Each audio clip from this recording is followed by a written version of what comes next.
I Have a Dream speech by Dr. Martin Luther King, Jr. Thank you for visiting our channel. Please share, like, comment, and subscribe. Thank you. Audiobooks Reserva Cognitiva.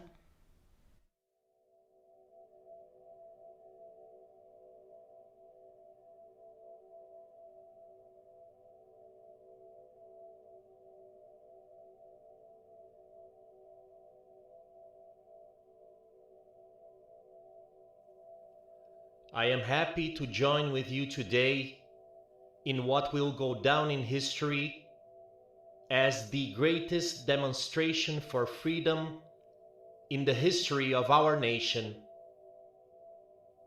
50 years ago, a great American in whose symbolic shadow we stand today signed the Emancipation Proclamation. This momentous decree came as a great beacon light of hope to millions of Negro slaves who had been seared in the flames of withering injustice. It came as a joyous daybreak to end the long night of their captivity. But 100 years later, the Negro still is not free. 100 years later, the life of the Negro is still sadly crippled by the manacles of segregation and the chains of discrimination.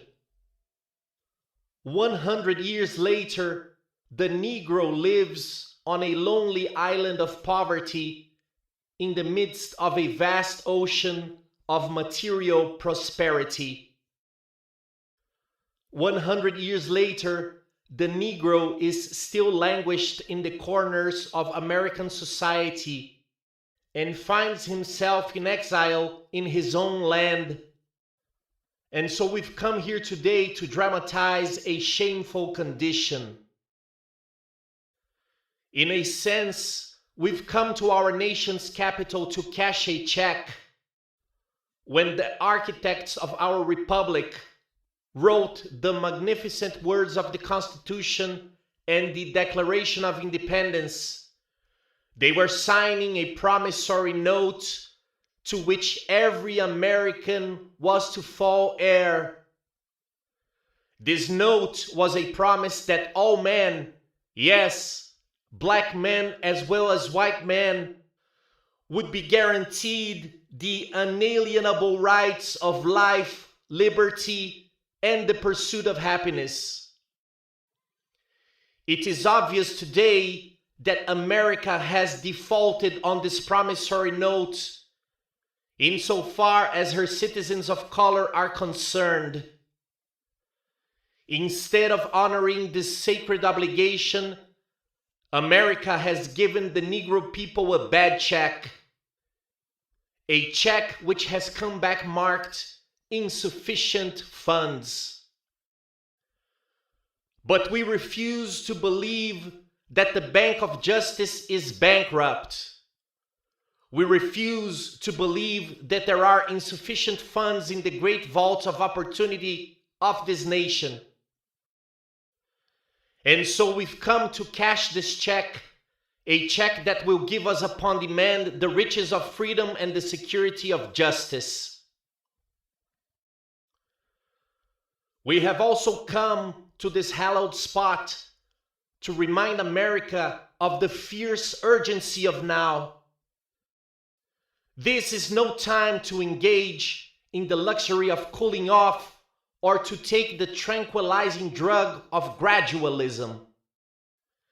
Now is the time to make real the promises of democracy. Now is the time to rise from the dark and desolate valley of segregation to the sunlit path of racial justice. Now is the time to lift our nation from the quicksands of racial injustice to the solid rock of brotherhood. Now is the time to make justice a reality for all of God's children. It would be fatal for this nation to overlook the urgency of the moment. This sweltering summer of the Negro's legitimate discontent will not pass until there is an invigorating autumn of freedom and equality. 1963 is not an end, but a beginning. And those who hope that the Negro needed to blow off steam and will now be content will have a rude awakening if the nation returns to business as usual. And there will be neither rest nor tranquility in America until the Negro is granted his citizenship rights. The whirlwinds of revolt will continue to shake the foundations of our nation until the bright day of justice emerges. But there is something that I must say to my people who stand on the warm threshold which leads into the palace of justice. In the process of gaining our rightful place, we must not be guilty of wrongful deeds. Let us not seek to satisfy our thirst for freedom by drinking from the cup of bitterness and hatred. We must forever conduct our struggle on the high plane of dignity and discipline. We must not allow our creative protest to degenerate into physical violence. Again and again, we must rise to the majestic heights of meeting physical force with soul force.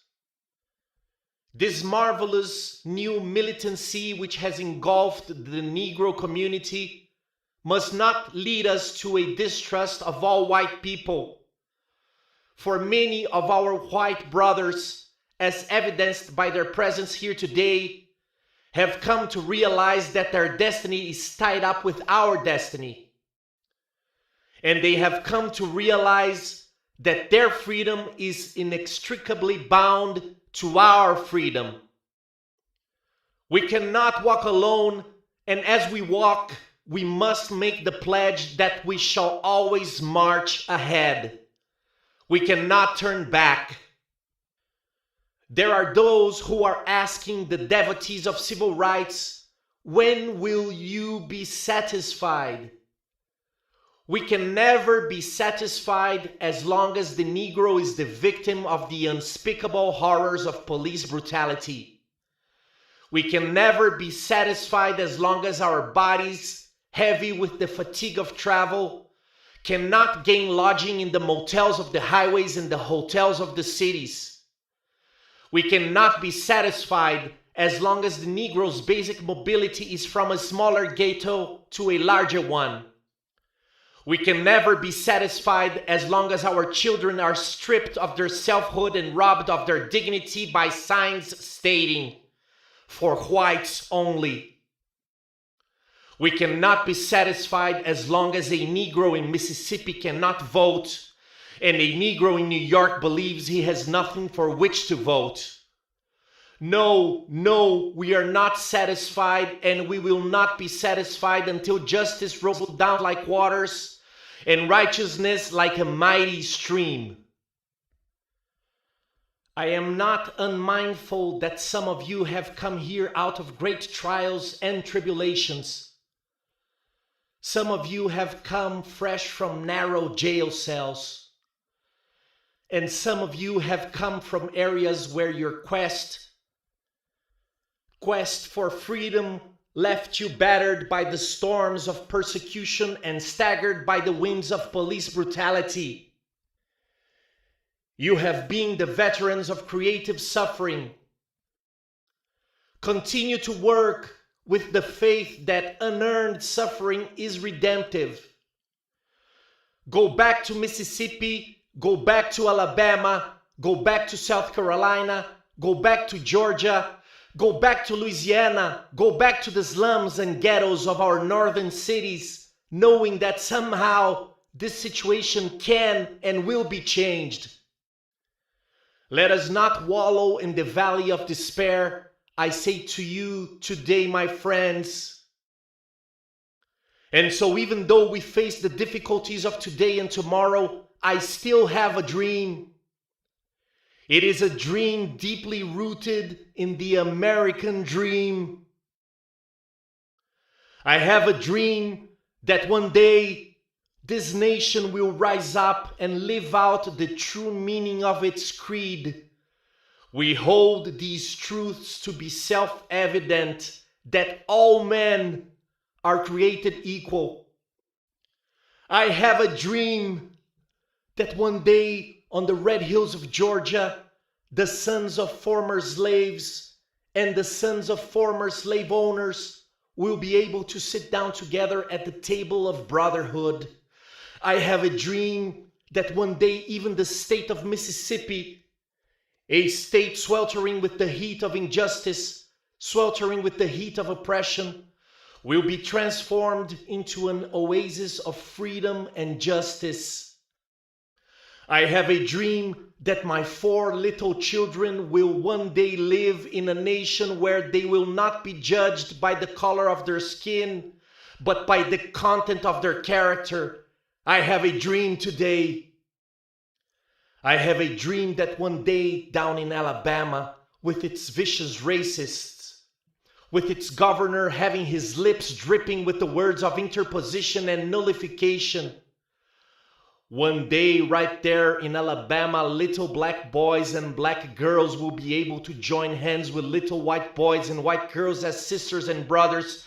I have a dream today. I have a dream that one day every valley shall be exalted and every hill and mountain shall be made low. The rough places will be made plain and the crooked places will be made straight. And the glory of the Lord shall be revealed, and all flesh shall see it together. This is our hope, and this is the faith that I go back to the South with. With this faith, we will be able to hew out of the mountain of despair a stone of hope. With this faith, we will be able to transform the jangling discords of our nation into a beautiful symphony of brotherhood. With this faith, we will be able to work together, to pray together, to struggle together, to go to jail together, to stand up for freedom together, knowing that we will be free one day. And this will be the day when all of God's children will be able to sing with new meaning. My country, 'tis of thee, sweet land of liberty, of thee I sing. Land where my fathers died, land of the pilgrim's pride. From every mountainside let freedom ring. And if America is to be a great nation, this must become true. And so let freedom ring from the prodigious hilltops of New Hampshire. Let freedom ring from the mighty mountains of New York. Let freedom ring from the heightening Alleghenies of Pennsylvania. Let freedom ring from the snow-capped Rockies of Colorado.